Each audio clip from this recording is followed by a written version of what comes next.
And for more on the still unfolding situation in Iran and, of course, the plane, former U.S. diplomat Jim Jatras is joining us. So, Jim, what is your take on the House Dems voting to limit what President Trump can or cannot do with regard to Iran? Well, newsflash, Manila, the constitutional language about congressional control over war as opposed to the executive, it's a dead letter. It's been dead letter for decades. It will stay a dead letter. What you can always count on if a president wants to enter into a war is the Congress critters of his party will support him. Those of the other party may or may not support him. In any case, they will do nothing because they don't want the responsibility. Nobody wants the And hot they get potato. treated with exactly the disrespect they deserve. Wow. And in terms of diplomacy, Jim, Mike Pompeo talked with the Ukrainian president, with Zelensky. He insists that Iran, the state, shot down the plane with a surface-to-air missile. Zelensky, to his credit, even though he's a rookie politician, has been very measured in his response, saying he's not ruling it out as a possibility, but basically, let's just wait for the investigation to conclude. Why the rush from Secretary of State Pompeo to get Zelensky on this page? Well, the rush is to make sure that Iran is blamed for this, even if it was accidental, to basically shut down all air traffic into Tehran. I mean, basically, no planes are going to fly in there while this crisis is going on. That'd be another turn of the screw economically on them. Look, there are a lot of people in Washington, certainly in the fake news, I never want to accuse of telling the truth. But when that plane went down, my first thought was, this is not a coincidence. So the most plausible explanation is they're expecting attack from the most powerful country in the world. They're on full alert. Something happened. That would be the default explanation that I would expect.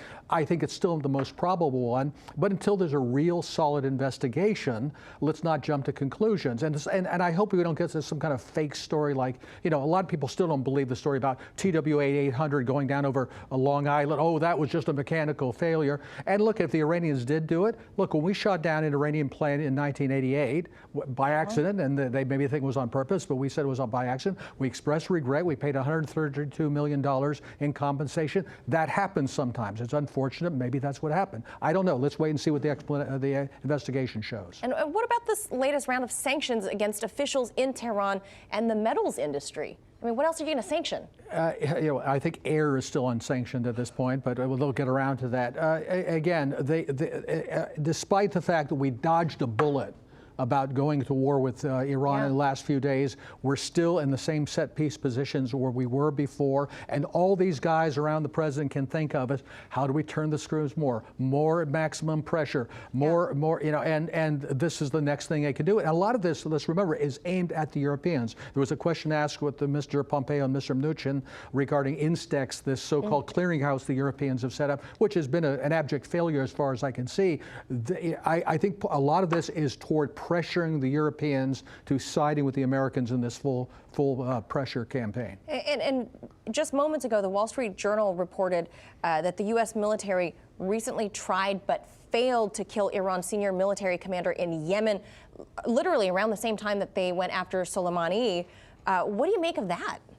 Well, I guess anybody who's effective fighting against al-Qaeda and ISIS needs to be eliminated if he's connected to the Iranians. I mean, let's remember, Soleimani, whatever else you want to say about him, was instrumental in defeating ISIS. Yeah. And let's be honest about it. We have been supporting al-Qaeda and al-Qaeda-linked entities in Syria for 8 years. Yeah. And who are the Houthis fighting against, and who are the de facto allies of the Saudis that have been ravaging Yemen? It's Al-Qaeda and it's ISIS. So so many Americans think we're fighting this war against terrorism. That's why we're hitting the Iranians. No, unfortunately, it's all about geopolitics. And if the Iranians are on the wrong side and Al-Qaeda and ISIS are on the right side, well, those guys are targets. Well, yeah, and the other side becomes our allies there. De facto, we become their de facto Air Force, which we've been. And what about when it comes to soft power in the way of the press, mainstream media, and you mentioned them a moment ago, they have been quick to not only blame Iran on some unvetted photos and videos that they've procured, but they keep saying that this missile was made by Russians, made by Russia. First, how is that relevant, and where something was made? And secondly, what's the motive to implicate Russia in this?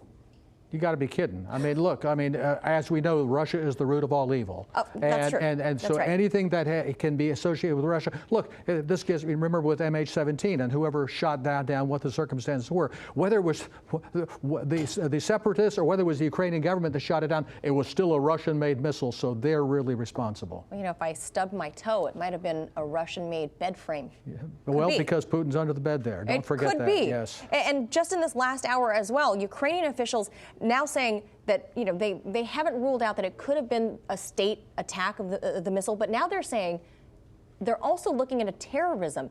Having been a diplomat, what does that say to you? Also, that President Trump mentioned at the podium that he said that the plane flew over a rough neighborhood. I mean, break that down. Is there potential there? Well, the president tends to be a little loose in his use of expressions sometimes, but that does point to another thing here, as we have seen, for example, with the false flag gas attacks in Syria over the years. There are other actors around that would very much like to see the United States and Iran mix it up, and you can't rule out a provocation of some sort. You know, did some other group or somebody working for another country put a bomb on that plane? That's another possible explanation. There's all of these things we can't rule out, and I don't know if we will have an honest investigation into this. The Iranians have now invited American, Canadian, and other experts in.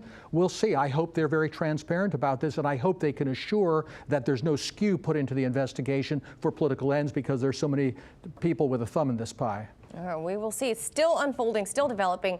Jim Jatras, always appreciate your expertise. Thank you. Thank you. Hey YouTube, thanks for checking out our channel. We hope you enjoyed the video. We have tons of content for you just like this. For more of RT America's one-of-a-kind news and analysis, be sure to subscribe and never stop questioning more.